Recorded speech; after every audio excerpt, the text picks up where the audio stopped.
Good morning dear students. Today we are going to learn how to speak in English.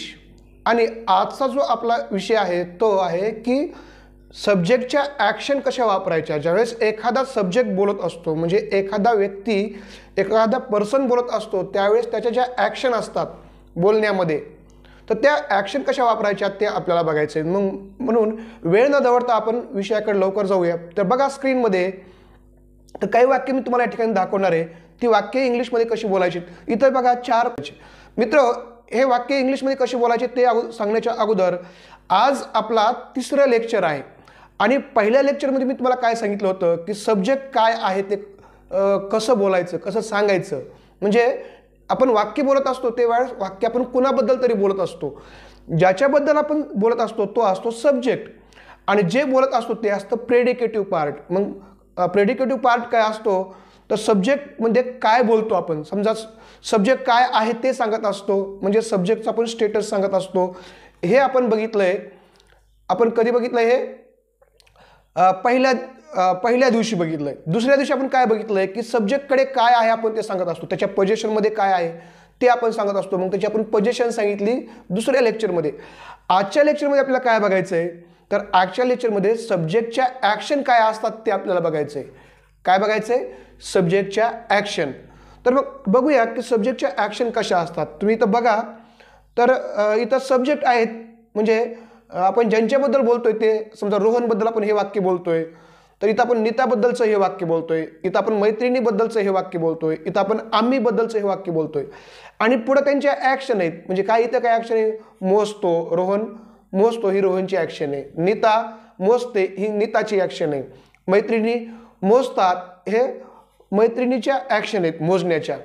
आम्ही मोजतो हे आम्हीच्या action आहेत. तर असे आपण बोलत असताना आपण ह्या ॲक्शन जे कशा असतात ते आपल्याला वाक्यामध्ये वापरायच्या लक्षात आलं पाहिजे.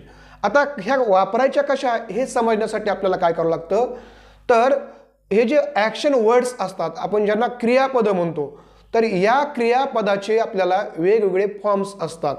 मग त्याचे 5 फॉर्म्स असतात. ते 5 फॉर्म आपल्या लक्षात 2 मिनिटामध्ये तुम्हाला फक्त 1 मिनिटामध्ये 2 मिनिट पण नाही मी तुम्हाला 1 मिनिटामध्ये सगळे फॉर्म्स कसे असतात ते समजून सांगणार आहे आणि मग आपण बघूया की इंग्लिशचे वाक्य कसे बोलायचे. Now look at this next slide. In this slide there are the forms of verbs. There are various forms of verbs. The first form of verb is infinitive. What is it? Infinitive. Second form is V1. Then third form is V2. Fourth form is V3 and fifth form is V4. आता बघा हे infinitive काय असतं तर हे असतं क्रियापदाचं मूळ रूप. चालणे उठणे बसणे ज्याला नेणे लागतं तर त्याला आपण इन्फिनिटिव्ह म्हणतात मूळ रूप म्हणतात. जे V1 असतं क्रियापदाचं पहिलं रूप हे क्रियापदाचं पहिलं रूप. तसंच इथं मग दोन प्रकारचे तुम्हाला क्रियापदाचे रूप दिसतात सिंग आणि सिंग्स. मग हे 2 रूप काय आहेत इथं 2 प्रकार काय आहेत ते आपल्याला पुढं बघायचं आहे. पहिल्या रूपामध्ये कधी कधी क्रियापदाला यस प्रत्यय लागतो. इथं बघा प्ले प्लेज इथं क्रियापदाला यस प्रत्यय लागलाय. अराइव्स इथं क्रियापदाला यस प्रत्यय लागलाय. कधी लागतो ते आपल्याला पुढं बघायचं आहे. इथं बेंड्स हे झाले पहिले रूप. नंतर दुसरे रूप असतात क्रियापदाचे. सॅंग आहे प्लेड आहे अराइव्ड आहे बेंट आहे पुट आहे हे दुसरे रूप. यांच्या मराठीमध्ये जर तुम्ही अर्थ करायला गेलात तर वेगवेगळे होतात. जसं सिंग म्हणजे गातो गाते गातात असा अर्थ होतो. सॅंग म्हणजे गायले बघा असा अर्थ होतो. संग म्हणजे इथं 3रं रूप आहे. संगचा काय अर्थ होतो मराठीमध्ये गायलेले असा अर्थ होतो. म्हणजे अर्थ पण बदलतात. क्रियापदाचे रूप बदलले फॉर्म बदलले की त्याचे अर्थ पण बदलतात. आता बघा सिंगिंग आहे याचा काय अर्थ होतो याचा अर्थ होतो गात. हे अर्थ आपल्या लक्षात आले की मग यांना कसं इंग्लिश बोलताना वापरायचंय ते आपल्याला लक्षात येतं. तर म्हणून हे असे जे क्रियापदाचे तुम्हाला 200-300 क्रियापदाचे असे वेगवेगळे फॉर्म्स माहीत असणं गरजेचं आहे जेव्हा तुम्ही फ्लुएंटली इंग्लिशमध्ये बोलू शकता. तर हे लक्षात आलं म्हणजे ॲक्शन वर्ड्स व्हर्ब्स आणि त्यांचे 5 forms infinitive V1 V2 V3 V4 हे आपल्याला माहीत असणं गरजेचं आहे. तर आपण ॲक्युरेटली इंग्लिशमध्ये सेंटेन्सेस बोलू शकतो किंवा वर्ड्स वापरू शकतो. तर आता बघूया आपण हे एकदा समजून घेतलं आपण क्रियापदाचे कसे रूप आहेत. आता आपण बघूया की सब्जेक्ट आणि त्यांच्या ॲक्शन कशा वापरायच्या तर ते पाहूया आपण. आता मी तुम्हाला ह्याच्या अगोदर सांगितलं होतं की सब्जेक्ट जेव्हा आपण एखादं वाक्य तयार करत असतो तर ते वाक्य नेहमी कुणाबद्दल माहिती सांगत असतं, ज्याच्याबद्दल बोलतो त्याच्याबद्दल माहिती सांगत असतं, आणि तो असतो कर्ता. म्हणजे कोणतंही वाक्य घेतलं तर ते कुणाबद्दल तरी माहिती सांगत असतं, आणि ते ज्याच्याबद्दल माहिती सांगतं तो कर्ता असतो. Now look at this all these are the subjects. First is the subject Ramesh. हा रमेश एक सब्जेक्ट आहे, आणि त्याच्याबद्दलही आपण जर वाक्य वापरतो तर कसे करतो ते आपल्याला बघायचं आहे. तो सिंग्युलर आहे. मी तुम्हाला सब्जेक्ट कसे असतात, कर्ते कसे असतात ते एकदा परत समजून सांगतो. मी याच्यावर पण तुम्हाला दोनदा सांगितलंय. हे एकदा समजलं की मग त्याच्यानंतर येणारे ॲक्शन वर्ड्स असतात ते कसे वापरायचे, त्याच्यामध्ये ज्या मिस्टेक्स असतात त्या कशा होऊ नये द्यायच्यात ते आपल्या लक्षात येतं. म्हणजे स्टुडंट्स काय आहे, हे प्ल्युरल आहे, अनेक वचनी सब्जेक्ट आहे. आय काय आहे, आपण जेव्हा स्वतःबद्दल वापरतो तर तेव्हा आपण आय वापरतो, मी, आय. वी काय आहे, वी हा प्ल्युरल सब्जेक्ट आहे, म्हणजे तो अनेक वचनी सब्जेक्ट आहे. जेव्हा आपण आपल्या सगळ्याबद्दल वापरतो त्यावेळेस आपण आम्ही म्हणतो, वी म्हणतो, तर आपण तिथं वी वापरला. यू काय आहे, यू हा सिंग्युलर सब्जेक्ट आहे. जेव्हा मी तुझ्याबद्दल वापरत असेल, यू म्हणत असेल तू, तर तुझ्याबद्दल वापरताना मी काय करतो, यू हा सब्जेक्ट वापरतो, म्हणजे तू. लक्षात आलं. पण तू हा एक वचनी पाहिजे, म्हणून हा वरचा यूज जो आहे तो सिंग्युलर आहे, खालचा यूज जो आहे तो प्ल्युरल आहे. म्हणजे आता तुम्ही मला ऐकताय पण तुम्ही एक जण नाही तर तुम्ही 3 जण आहात, 4 जण आहेत, तर मी तू नाही म्हणणार, मी काय म्हणणार, तुम्ही म्हणणार. बरोबर आहे. मग मी तुम्ही जर म्हणत असेल तर मला इंग्लिशमध्ये काय वापरावं लागेल, यू वापरावं लागेल, हा खालचा है ना. ह्या दोन्हीमध्ये हा फरक आहे, वरचा सिंग्युलर आहे, खालचा प्ल्युरल आहे. हे एकदा सब्जेक्ट्स आपल्याला कळाले तर मग त्यांच्यासाठी ॲक्शन कशा वापरायच्या ते लक्षात येतं. आता ही कुणाबद्दल वापरायचं, समजा मी तुला बोलायला लागलोय, तू जे मला बघतोय ना, मी तुला बोलायला लागलोय आणि मी तुला सांगायला लागलोय की त्याच्याबद्दल, अरे तो फार हुशार आहे. मी तुला सांगायला लागलोय त्याच्याबद्दल, अरे तो फार हुशार आहे. मग मी त्याच्याबद्दल बोलताना तो जो शब्द वापरतोय हा तो, तर तो साठी आपण काय करतो, ही वापरतो है ना. किंवा त्याच्याऐवजी तिथं जर मुलगी असेल किंवा लेडीज असेल तर आपण ती वापरतो है ना, ती फार हुशार आहे. तर मग अशासाठी काय वापरायचं, सी हा सब्जेक्ट वापरायचं. आता मी तुला ज्याच्याबद्दल बोलतोय तो तिसरा पर्सन, थर्ड पर्सन, तो आपल्याला मेल आहे का फिमेल आहे माहीत नाही, मस्क्युलाईन आहे का फिमेलाईन जेंडर आहे ते माहीत नाही. तर अशा वेळेस मग काय वापरायचं, इट वापरायचं है ना, इट वापरायचं. आणि दे कशासाठी वापरतात, आपण थर्ड पर्सन बद्दल, तिसरं जे कोणी असेल समजा त्याच्याबद्दल बोलताना ते जर अनेक जण असतील तर हे दे वापरायचं. लक्षात घ्या. आणि या ठिकाणी काय दिले, ही एक फ्रेज दिली. बऱ्याच मी फर्स्ट लेक्चरमध्ये पण तुम्हाला सांगितलं, ते तुम्हाला व्हिडिओ जर बघता आला तर तो व्हिडिओ बघा, त्याच्यामध्ये मी तुम्हाला सविस्तर सांगितलं की बऱ्याच वेळेस सब्जेक्ट म्हणून आपण ज्याच्याबद्दल बोलत असतो त्यावेळेस एक शब्द नसतो तर शब्दांचा समूह असतो. म्हणजे काय, रमेश ऑफ माय सिटी, माझ्या शहराचा रमेश, किंवा रमेश हा जो माझ्या शहरातला आहे तो फार हुशार आहे. आपण कोणाबद्दल बोलतोय, रमेशबद्दल बोलतोय, पण त्याला आपण काही गोष्टी ॲड करतो, तो माझ्या शहरातला आहे. तर अशी देखील काय होतात, नाउन फ्रेजेस येतात ॲज अ सब्जेक्ट, आणि त्यांच्याबद्दल पण आपल्याला काय करावं लागतं, वाक्य तयार करावं लागतात. आता सब्जेक्ट म्हणून आपल्याला लक्षात आलं, सब्जेक्ट कसे वापरायचे आपल्याला लक्षात आलं. आता बघूया आपण की असे हे जे सब्जेक्ट आहेत, हे सब्जेक्ट सगळे 11 मी तुम्हाला सांगितलेत. या सब्जेक्ट सोबत आता वर्ब कसे वापरायचे ते बघा. इथं मी तुम्हाला 2च वर्ब्स दिलेत, म्हणजे एकच वर्ब आहे कोणता, सिंग, गाणे, आणि सिंग्स आहे. हे दोन्ही V1 आहेत, क्रियापदाचे पहिले रूप आहेत. आणि जेव्हा आपण प्रेझेंट टेन्समध्ये बोलत असतो, समजा मी आता प्रेझेंटमध्ये बोलायला लागलो, मी तुम्हाला शिकवतो, हे वाक्य प्रेझेंटमध्ये आहे, किंवा तुम्ही मला ऐकता, हे वाक्य देखील प्रेझेंटमध्ये आहे. तर असे जेव्हा वाक्य वापरायचे असतात प्रेझेंटमधले, त्यावेळेस आपल्याला असे क्रियापदाचे फर्स्ट फॉर्म वापरावं लागतात. मग हे कसे वापरायचे, मी 2 का दिलेत, सिंग आणि सिंग्स. तर बघूया. जेव्हा जेव्हा क्रियापदाचं सिंग्युलर फॉर्म, जेव्हा आपण कर्ता हा सिंग्युलर असेल, जेव्हा बोलणारा समजा तो असेल एकवचन, किंवा ती असेल एकवचन, किंवा ते असेल एकवचन, तर अशा वेळेस म्हणजे ही किंवा सी किंवा इट हे सगळे थर्ड पर्सन आहेत, म्हणजे तिसऱ्या व्यक्ती आहेत, आणि हे एकवचन आहेत. यांच्यानंतर जेव्हा तुम्हाला क्रियापद वापरायचं आहे, ॲक्शन वर्ड वापरायचं आहे, तेव्हा अशा क्रियापदाला तुम्हाला यस प्रत्यय लावा लागेल किंवा ईएस प्रत्यय लावा लागेल. मग हे वाक्य कसं होईल? इथं पण रमेश पण काय आहे, थर्ड पर्सन आहे, हा देखील तिसरा व्यक्ती आहे. म्हणजे मी तुला रमेशबद्दल सांगतो, म्हणजे रमेश हा तिसरा व्यक्ती आहे. तर यांच्याबद्दल वापर, इथं खालचा जो रमेश आहे तो पण एक वचन आहे आणि तो पण तिसरा व्यक्ती आहे. म्हणजे हे सगळे मी ज्यांना खुणा केल्यात, रमेश, ही, सी, इट किंवा खालचा रमेश, हे 4 जण या ठिकाणी एक वचन आहेत. यांच्यानंतर सिंग्स वापरायचं. मग यांचे वाक्य कसे होतील बघा. रमेश सिंग्स. रमेश सिंग्स म्हणजे रमेश गातो, किंवा ही सिंग्स म्हणजे तो गातो, किंवा सी सिंग्स म्हणजे ती गाते, किंवा इट सिंग्स म्हणजे ते गाते, किंवा इथं खाली Ramesh of my city sings, माझ्या शहराचा रमेश गातो.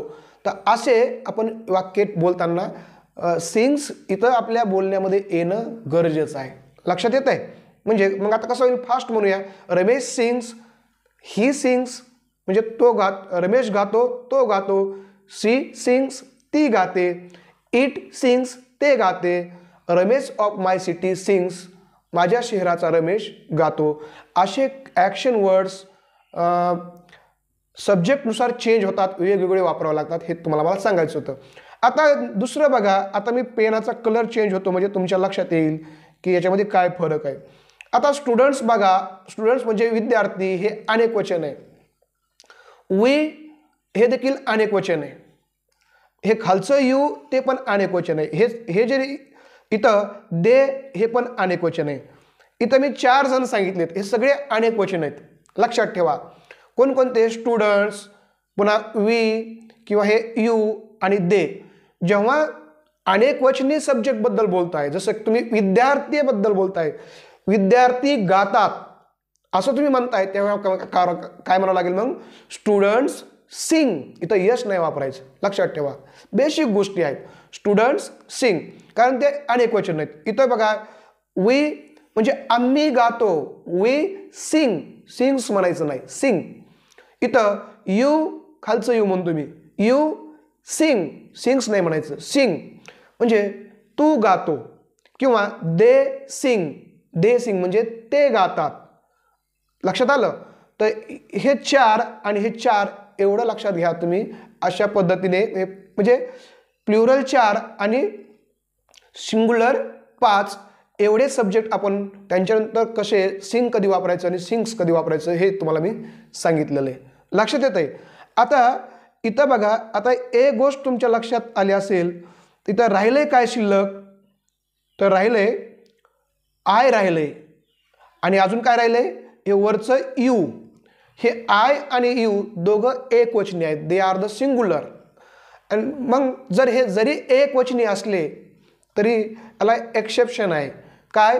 जरी हे एक वचनी असले तरी यांच्यानंतर सिंग वापरायचं, यस प्रत्यय वापरायचा नाही. हे 2 गोष्टी लक्षात ठेवा. म्हणजे 3 तुम्हाला नियम सांगितलेत मी. एक वचनी असेल तर सिंग्स लिहा, अनेक वचनी म्हणजे क्रियापदाला यस प्रत्यय लावा, आणि अनेक वचनी सब्जेक्ट असेल तर सिंग वापरा, त्याला यस किंवा ईएस प्रत्यय वापरू नका.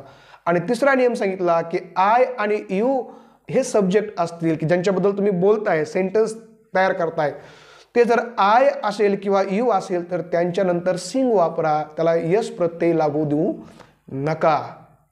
लक्षात आलं? ह्या 3 गोष्टी तुम्ही फॉलो करा, तुम्ही असंख्य वाक्य करू शकता, तुमच्या चुका होणार नाहीत.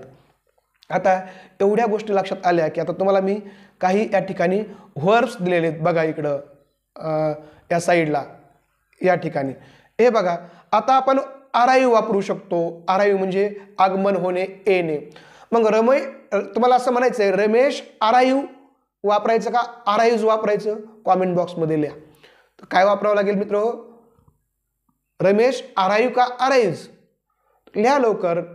इथं अराईव्ह वापरावं लागेल. बरोबर आहे. रमेश अराईव्ह का? कारण आपण इथं रमेश सिंग्युलर आहे म्हणून. मग स्टुडंटच्या नंतर तुम्हाला इथं बेंड वापरायचं आहे, तर स्टुडंट बेंड येईल का बेंड्स येईल? स्टुडंट बेंड येईल, येस लागणार नाही. आयच्या नंतर काय येईल? आय पुट का आय पुट्स? आय पुट येईल. मग अराईव्ह पुट, हे असे सगळे जे व्हर्ब्स आहेत ते आपण या ठिकाणी वापरू शकतो. समजा तुम्हाला म्हणायचं आहे ते उत्तर देतात, तर उत्तर देणारा आन्सर हे व्हर्ब आहे, आन्सर हे ॲक्शन वर्ड आहे. ते उत्तर देतात म्हणून ते साठी काय दे आहे, दे आन्सर, ते उत्तर देतात, दे आन्सर. किंवा तू नाचतो, हे आपल्याला इंग्लिशमध्ये बोलायचं आहे, तू नाचतो. तर मग नाचतोला इथं बघा कोणतं व्हर्ब आहे, डान्स, आणि तुला यू, मग यू डान्स, यू डान्सेस नाही, यू डान्स. कारण मी तुम्हाला इथं सांगितलंय की यूच्या नंतर ॲक्शन वर्डला यस किंवा ईएस प्रत्यय लावायचा नाही. लक्षात आलं. मग इथं बघा आता आपल्याला सांगायचं आहे की वैभव ढकलतो, वैभव ढकलतो. तर वैभव हा सिंग्युलर आहे, थर्ड पर्सन आहे, मग ढकलण्याला काय आहे, पुश शब्द आहे, PUSH, पुश, ढकलणे. तर मग वैभव ढकलतोला काय होईल, तर वैभव पुश नाही म्हणता येणार आपल्याला, कारण वैभव हा सिंग्युलर आहे, थर्ड पर्सन आहे. म्हणजे रमेश जसं वापरायचं आहे इथं या ठिकाणी, तर त्या पद्धतीने आपल्याला वैभव वापरावं लागेल. मग काय होईल, वैभव पुशेश, याला ईएस किंवा यस प्रत्यय लागेल. अशा पद्धतीनं ह्या 3 गोष्टी जर लक्षात ठेवल्या तर इंग्लिश स्पीकिंग करताना जे काही तुम्ही बोलताय, ज्याच्याबद्दल बोलताय तो सब्जेक्ट आणि त्याची ॲक्शन वापरताना या 2-3 गोष्टी जर तुम्ही लक्षात घेतल्या तर तुमच्या चुका होणार नाहीत. लक्षात येतंय. आता हे आपण प्रेझेंट टेन्समध्ये बघितलं. आता पास्ट टेन्स किंवा आपण भूतकाळातली काही वाक्य बोलत असतो, हे बोलताना आपल्याला काय लक्षात घ्यावं लागणार आहे. समजा तुम्हाला म्हणायचं आहे की तो शाळेत गेला, हे वाक्य आपल्याला इंग्लिशमध्ये सांगायचं आहे, तर कसं सांगायचं, याच्यामध्ये काय काय आपल्याला चेंजेस करावं लागतील तर ते आपण बघूया नेक्स्ट स्लाइडमध्ये. इथं पण त्याच प्रकारे बघा, आता या स्लाइडमध्ये दिसतंय तुम्हाला तेच सब्जेक्ट घेतलेत, हे प्रातिनिधिक सब्जेक्ट घेतलेत मी. अशा प्रकारचे सब्जेक्ट तुम्हाला बोलताना वापरावे लागतात. आणि त्याच्यानंतर इथं मी एकच ॲक्शन घेतली, काय घेतली, सॅंग घेतली. आता तुम्हाला माहिती आहे सॅंग काय आहे, सॅंग हे सिंगचं दुसरं रूप आहे. मी सुरुवातीला सांगितलंय सॅंग हे सिंगचं काय आहे, हे सिंग शब्द आहे, सिंगचं सॅंग दुसरं रूप आहे. म्हणजे सिंग म्हणजे काय, सिंग म्हणजे गातो, गाते, गातात असे अर्थ होतात. आणि सॅंगचं काय अर्थ होतोय, गायले असा अर्थ. काय अर्थ होतो, गायले. रमेशने गायले, तर हे तुम्हाला बोलायचं इंग्लिशमध्ये, रमेशने गायले. मग काय होईल, रमेश शँग. इथं यस लागत नाही, ईएस लागत नाही, ईडी लागतं जर दुसरा वर्ब असेल तर. समजा वर्कड असेल, वर्क, फक्त इथं यस किंवा ईएस लागत नाही, लक्षात ठेवा. आता हे वर्कडे आहे, हे देखील क्रियापदाचं सेकंड रूप आहे. मग रमेशने काम केले, तर हे कसं होईल, रमेश वर्कड. आता अजून मी तुम्हाला काही ॲक्शन वर्ड्स देतो. आता इथं तुम्हाला अजून मी त्याच ॲक्शन वर्ड्स दिलेत बघा. समजा तुम्हाला असं म्हणायचंय मी वाचले, काय म्हणायचंय, मी वाचले. तर मी साठी काय शब्द आहे, आय आहे, हा सिंग्युलर आहे. तर वाचलेसाठी काय आहे, रीड. इथं बघा रीड शब्द आहे. तर रीडचं सेकंड फॉर्म काय आहे, रीडचं सेकंड फॉर्म आहे रेड. उच्चार तोच आहे, फक्त म्हणजे अर्थ तो, स्पेलिंग तीच आहे, फक्त उच्चार वेगळा आहे. रीडचं रेड, स्पेलिंग तीच आहे, पण अर्थ मात्र बदलतो. रेडचा अर्थ होतो वाचले, मी वाचले. तर मग काय होईल, आय रेड, आय रेड, मी वाचले.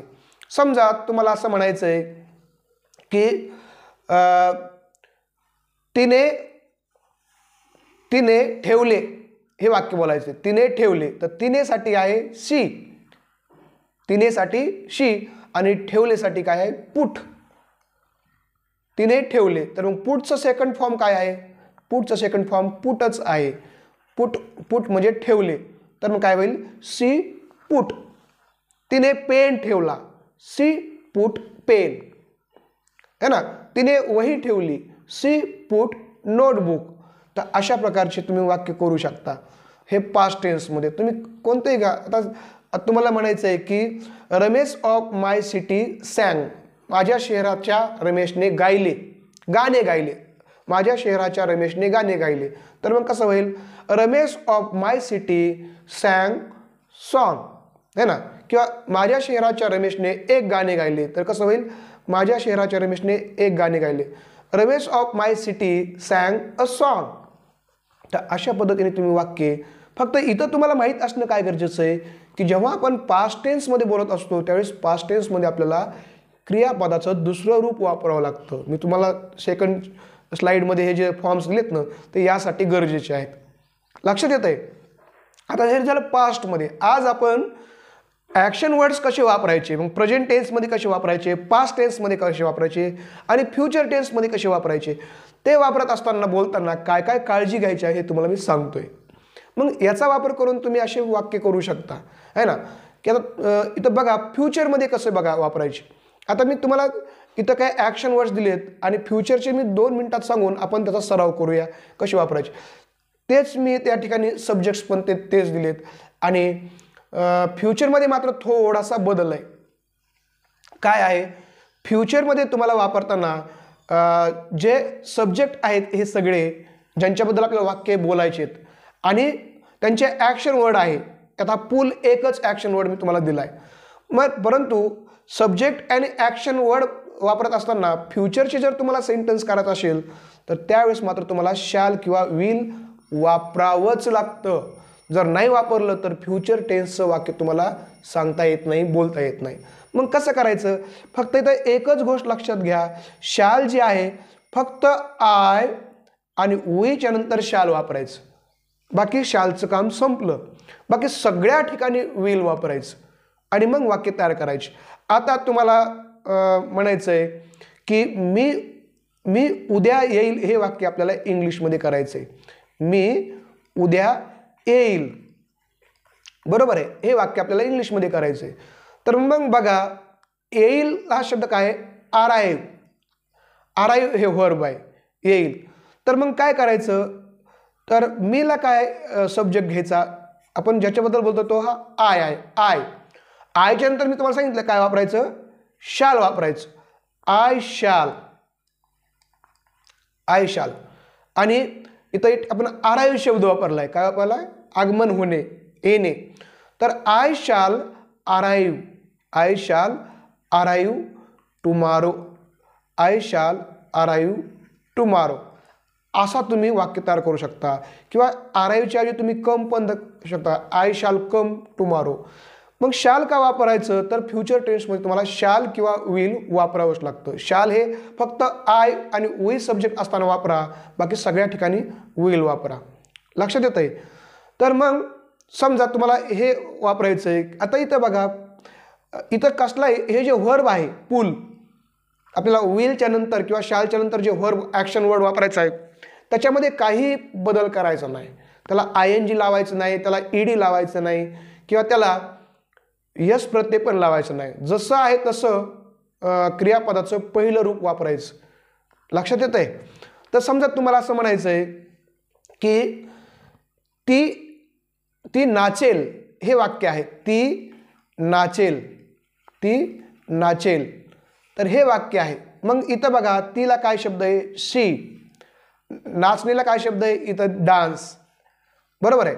मग शी डान्स लिहायचं का, शी डान्सेस नाही, ते प्रेझेंट टेन्समध्ये करायचं. मग इथं काय करायचं, ती शी. इथं विल घ्यायचं कारण नाचेल आपण भविष्याबद्दल बोलतोय, फ्युचर टेन्सबद्दल बोलतोय, फ्युचर काळाबद्दल बोलतोय. पण शी विल डान्स, ती नाचेल, है ना. किंवा अजून एक वाक्य आहे की आपल्याला तुम्हाला असं म्हणायचं आहे की सर प्रश्न विचारतील. काय म्हणायचं आहे, सर प्रश्न विचारतील. आता विचारलेला शब्द काय आहे, तर इथं बघा आस्क आणि सर आपण टीचर घेऊया. टीचर प्रश्न विचारतील किंवा शिक्षक प्रश्न विचारतील, हे किंवा उद्या शिक्षक प्रश्न विचारतील असं वाक्य घेतलं तर काय होईल, मग टीचर सब्जेक्ट घेतला, मग शाल घ्यावा लागेल का विल घ्यावा लागेल. तर तुम्हाला मी सांगितलं की शाल फक्त आय आणि वी साठी घ्यायचं, बाकी सगळ्या ठिकाणी विल. तर विल घ्यावं लागेल, टीचर विल. विचारलेला काय शब्द आहे, आस्क. Teacher will ask. प्रश्न questions, teacher will ask questions. असे तुम्ही वाक्य बोलू शकता, करू शकता. लक्षात येत आहे. असे कितीही तुम्ही वाक्य घ्या आणि सराव करा. फक्त फ्युचरबद्दल जर तुम्ही बोलत असाल तर या दोन गोष्टीकडे फोकस करा. आजचा आपला मित्र पूर्ण फोकस हा व्हर्ब्सवर होता की व्हर्ब्स वापरताना काय काय गोष्टी लक्षात ठेवायच्या, कोणकोणत्या चुका करायच्या नाहीत ते आपण या ठिकाणी लक्षात घेतलं होतं. किंवा तुम्हाला असं म्हणायचं आहे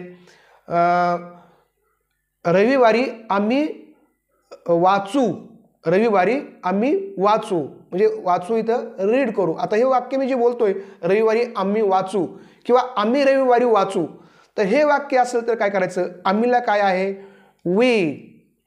मग वीच्या नंतर तुम्हाला सांगितलं मी शॅल वापरायचं, we shall.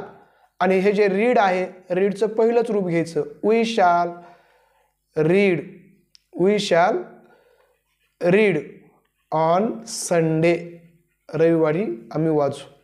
We shall H इथं एच आहे, we shall read on Sunday, आम्ही रविवारी वाचू.